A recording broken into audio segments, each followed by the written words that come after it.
So let's start. Is everybody awake this morning? It looks like. I see smiles on the faces, so it's, I think it's pretty good. So I'm going to tell you why you're using DuraCore in your product. So a little bit about the company. Who is Johns Manville? And Johns Manville started as a roofing company. A roofing company in 1858. In a cellar in New York, Mr. Johns started his company. And a couple of years later, he merged with Mr. Manville, and they jointly conquered the market in North America. So later on, Johns Manville became a bigger producer of products, and they moved to Denver area, and where they had the headquarters and the research center, the Global Research Center is there. And in 2001, Mr. Buffett acquired us, and we are proud to be part of his Berkshire Hathaway company. And it's always having a good feeling, having a strong person behind you, and his way of acting is the most important. Do everything ethical. If you can't do business ethical, just stay away from it. And in 2017, we are global leader in the markets we serve. Not everything, but DuraCore is one of them. Johns Manville by the numbers. We have around 3 billion sales, 43 plant locations, most of them in North America, but we have 6 of them in Europe, 5 non-woven plants in Germany, and 1 plant who makes the DuraCore in Slovakia and Trnava. We have around 7,000 employees, and about a quarter of them is working in Europe. We have 3 business units, and this is the first problem I had. We are part of the engineered product groups. We have also the insulation systems and the roofing systems. I'm only going to talk about this, the engineered product groups. They have the non-wovens for the board, and they also have the DuraCore product for the glass for in your board. We supply globally, and the global supply is done by 4 production plants. 3 in North America, 1 in Europe, and totally we make the product on 6 furnaces worldwide. So we are serving, in fact, the world with 1 unique product. And if we look to it, UL certification is a very important one. We have UL certification for ½ inch, and since this year we have UL certification for ¼ inch of 6 mm product. And it's also a global UL certification.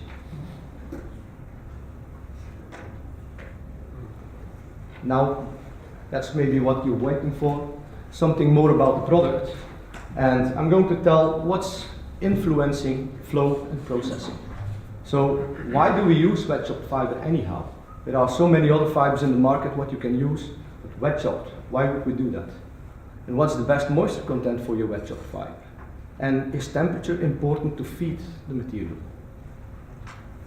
So if we look at it, there are 2 products in the market, wet chopped fiber and roving. Roving you still see a lot. Lots of new companies start with roving, and later on we see them moving to wet chopped because it has benefits for them. So why would you use roving anyhow? Most of the rovings are not designed for a wet chopped product. It's for SMC, spray up, whatever. So it is used for board, but it's not designed for it. Sorry, Dany, we have some people at the conference who are really, really new to the industry, so please could you explain exactly what these things are? Of course. Thank you. So I come to that with my next point. So roving, you need a cutter to cut the roving and to dose it in the system. So you have a lot of maintenance to do. Cutter blades are worn out, there's a lot of work to do, and with wet chopped you easily feed. Instead, with roving, you need to line it up, bring it together, splice it together, line it up to your cutter. With your cutter, you never know that you dose exactly. You have 2 or 3 strands what you feed, but 1 strand falls out, or the cutter blocks. Your line is producing the board, but you don't see it. You have no notification that it's only 2 strands or 3 strands of it. So there is not a real detection system. There are some simple detection systems with a guide, with an eye, that you control the movement of the fiber. But when the operator needs to go up, when the roving is dosed, it's already too late. If your line is running X meters per minute, you're dosing scrap or non-glass filled product, not fire-rated product. So with roving, you can also have clumping in the mixers. You can have long uncut material. You can have problems in the mixer. It can have an effect on paper breaks because a clump comes out. You have a bump in your board, and your paper breaks, so the line needs to be restarted. And with the wet shop fiber, you have a clear, controlled dosing. There are two feeder companies here on the show, so if you want to know more how to dose it exactly, these people can tell you exactly what needs to be done to have a successful product. So safety and health, and coming back to the roving. Sharp blades. EH&S doesn't like sharp blades. People need to handle it. They're worn out, they need to be replaced. You have glass dust. If you chop, you have the possibility to have glass dust in your factory. So glass dust, it's not like asbestos, but you don't want to have too many short fibers in the air. People will talk about irritation on the skin and so on. With wet shop fiber, you don't have that problem. And last and not least, the waste is less with wet shop fiber. So from roving, you always have startup material that you need to take off, and you have always leftovers from the end of the bobbins or the end of the pallet that you need to throw away. And at the final end, wet shop is cost effective. It's lower in fiber consumption because you can dose more effectively. You don't need to overdose to be sure that you have the right amount of glass fiber in your product. The properties are better because the dispersion is better. It's very open. You have single filament in your boards. You don't have clusters of bundles of filaments anymore. And in total, your board could be cheaper because of the lower material cost. So, question is, how do we come to 7% moisture? Yeah, this is what we found out as ourselves. We were trying to test it. What is the best? How can we feed it? What is the easiest way to have a nice feeding, good flow, good dispersion, and single filament distribution in your board? So we came to the conclusion that if you have dry fiber, the dispersion decreases significantly. You have static charging, it's possible, and you can have airborne fiber if you chop material.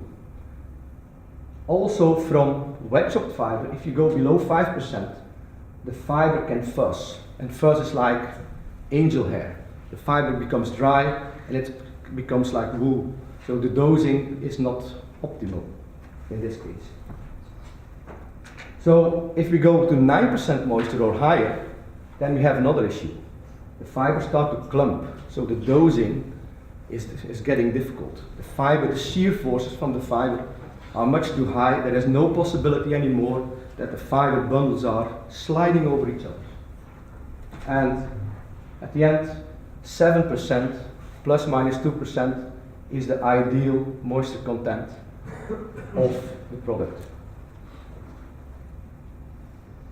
Dosing as well is done well because you have fine bundles what you can open and dose uniformly. How does it look like in reality? So Rob asked, can you explain a little bit better what the difference is between roving and wet shops? Well, it's a very simple test you can do. If you add dry fiber, chopped roving, to a beaker glass of water, you just stir it for 30 seconds, and what you will see, the roving sinks to the bottom. There's no opening from the bundles completely.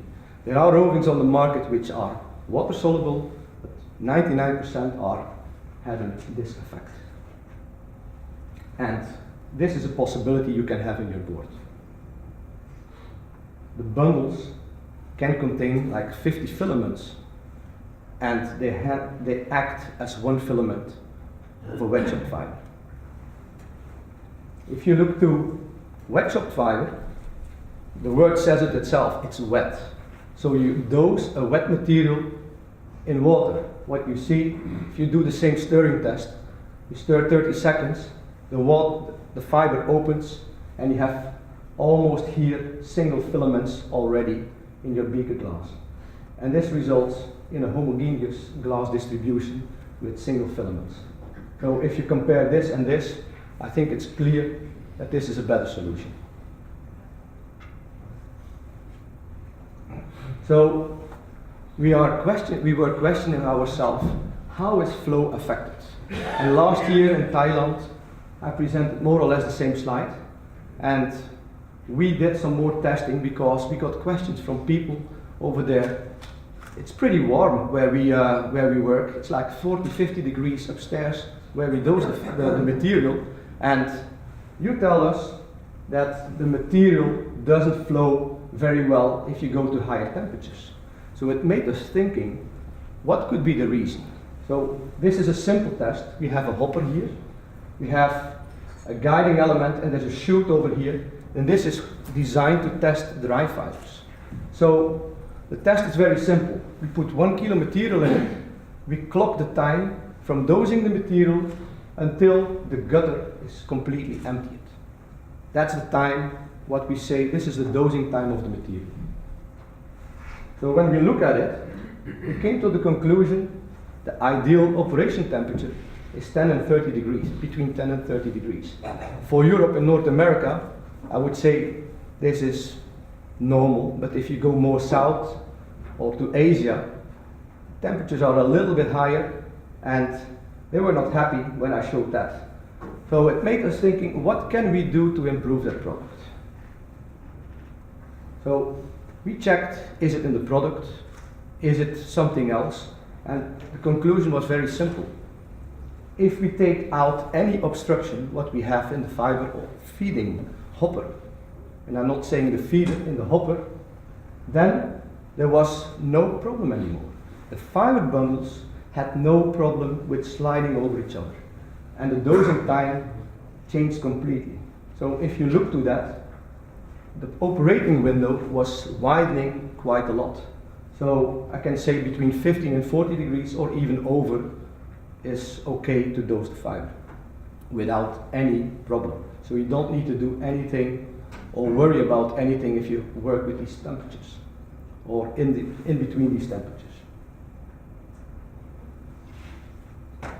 So if we can conclude of the fiber feeding, DuraCore has better water dispersion. It's clear, it's a wet fiber. It's improvement in cost, the lower processing cost, and the product is cheaper than, in many cases, than a dry fiber, a choppable roving.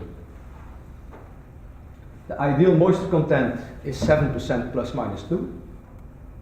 Processability and flow can be influenced by the feeding design, the feeder line, the feeder size, the line speed, dosing rates, obstructions, and vibration settings. So try, when you dose wet chopped fiber, try to have as low as possible obstructions in your process.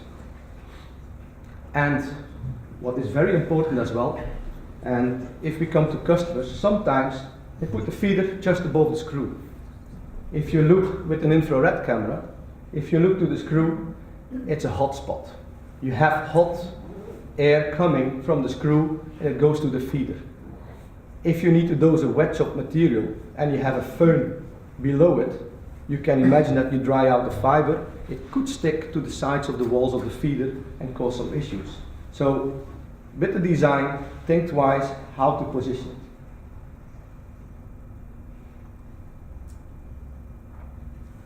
Now, fire resistance. I think most of you have fire rated board, and you sell normal board and fire rated board, but we had a look, we thought, can we do something to improve the fire rating? Can we do something differently? What is affecting it? And why do we sell 16 micron as an industry standard? So we were questioning ourselves, do we need to do something different to make your product better? So the core cohesion test, I think this is nothing new for most of you. We have this in our labs, and we tested on long samples, like 30 centimeter long, 4.5 centimeter wide, and we did 14 tests of 5 samples each. And the results you can see in the following slide. So if we look to that, we tested no fiber, 0.3% in the board, and 1%. So the green lines are 1%, the red lines are 0.3%. And the blue one, there is no fiber in it. We tested 16 micron, 19 micron, and 11 micron material. We did it in different lengths. We did it in a half-inch cut, so 12.5 millimeter. We did it in quarter-inch cut, around 6 millimeter length. And we also made mixes of it, filament diameter mixes, and different mixes of lengths, to see if it had an effect or not. And if you look to it, this is a 16 micron. So if you look to the 16 micron, it's around 250 seconds for the core cohesion test, what we found. If we go one step further, we thought, can we make a thicker product? 19 micron, what would that do? Well, if you look here, there's no fiber, and here you put 19 fiber at a low dosage, there's almost no effect, there's no improvement. At the higher dosage, you see improvement, but if you compare these, it's a big difference. So why would you do 19 micron? It has no effect, and it can be easily explained. The thicker the fiber, the less ends you have in your board. So if you do your fire rating, you want to have as many of ends as possible to keep the board together. So we thought, well, if 19 micron doesn't work, let's test 11 micron. And what we see here, there is an improvement, but not the expected improvement like the difference between this and this. It's slightly up. And it is independent if you have a half-inch cut, quarter-inch cut, or a mix of the both. There's a slight improvement if you go to shorter ends, but it's not a lot. So we thought, well, if this is working a little bit better, what would be the effect if you mix 16 and 11 micron? So we did a 50-50% mix, and we came to the conclusion that with half-inch, hardly a difference, and if you go to quarter-inch here, you see some improvement, so it comes close to the 11 micron. But if you think about all the consequences of this mixing and the problems you had with two different feeding systems, what will be the results? The costs are going up, the material is more expensive, so at the end, come to the conclusion that this is still a standard in the market and is the best cost performance product what we have. So if we think about conclusions, the hypothesis was a blend could improve performance with minimal cost. We tested different lengths, diameter, and 14 different blends. And if we look to that, the conclusion is very simple. The higher fiber content, the better fire resistance, which is observed. I think this is clear. The more, the better. Higher diameter, negative impact on performance and costs. Lower diameter, it has also a negative impact on cost performance. If you blend it, exactly the same. And the length, you see some improvement, but it's hardly visible. So whatever you do, half-inch or quarter-inch material for fire-rated test for core cohesion, it is not really changing a lot. So what we can say from this, what did we learn? 16 micron has the best performance cost profile what you can have.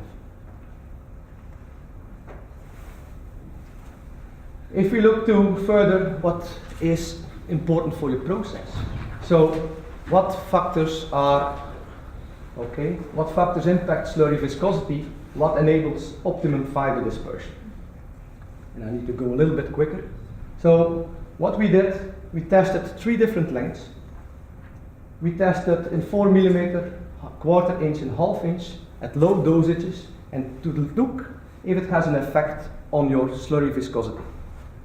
We did it with the viscosimeter. We don't do the slump testing because we wanted to have a figure which was produced by a machine. We tested 13, 16 and 19 micron in this case. And what do we see? At lower dosages, or lower length, 4 millimeter and quarter inch has hardly a difference. If you go to half inch, up to 1%, you can say it's doable. If we go to higher dosages than 1.1%, 1.3 in this case, we see that the length has an effect. It starts to clump. We could not measure it properly anymore. So these are the different lengths and the different diameters, and the conclusion is that you can dose half inch up to around 1% without having a big effect on your process. If you go higher, it doesn't work so good anymore. So knowing this, we did the next step, and we said, well, let's try going higher than 1%. We went up to 5%. And if you look to that, we did 4 millimeter and we did quarter inch. 6 millimeter quarter inch and the 4 millimeter. And what is the outcome of that? That there is hardly a difference if you use 4 millimeter or quarter inch cut. Quarter inch would be most probably the ideal product if you think we have more ends in our product, but it's not really the case. If you go higher than 3%, this is a problem. Here, with quarter inch product, you are still okay up to 2.5 to 3%. It's hardly have an influence. What's the conclusion of that? So we did all these testing, all fiber concentrations, different diameter, different cuts, and fiber diameter has a low impact at the dosage.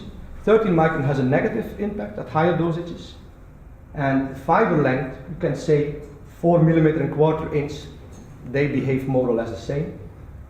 Half inch can be used up to 1%. If you go higher in your board, you want to take quarter inch because it's a better one. And in this case, this is the recommendation. So how can we help you further? So we can help you calculating your benefits. We designed a tool to calculate your return on investment. So with your help, and it's plant depending, it is in every case it's different. If we work together, we tell you exactly when you can have return on investment of your feeder model. If you buy a feeder, you move from roving to wet chopped, we can calculate with the better the input, the better the result, and we can do that together with anyone in the plant. Everybody has a different intake, but if we get all the details, you can pull out the graph, and then you can talk to the feeder guys, and they will confirm that this is more or less correct. It doesn't say, you see here 19 months, don't pin yourself fixed to 19 months. It might be plus minus 1, so it's pretty accurate, but not up to the single month. So at the end, what's the best fiber for my process? For flow and processing, the ideal flow is depending on the feeding design, product selection, and process specific conditions. That's clear. Fire resistant, 16 micron fiber, half inch. It has the best cost performance value, and the lower the diameter, it increases cost with limited improvements. If you look to viscosity, half inch is preferred for fire applications again, and quarter inch is recommended for higher glass loads. If you want to have a more durable board, it has the lowest effect on your viscosity. And if you want to know more, you can visit us on booth 14, and I think I'm well in time. Thank you for listening.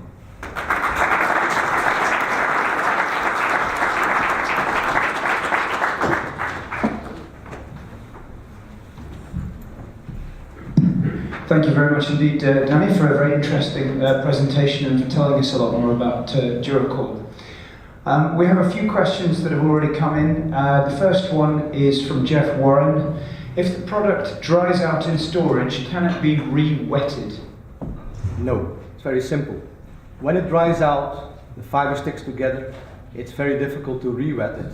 it will stay in a bundle. It's like a dry fiber, like a choppable roving in this case. It will not have the water like between the single filaments. So you can re-wet it, but it will not have the same effect. Okay, fair enough. Is any kind of dispersing unit agent used, or is it just pure water that it's supplied with?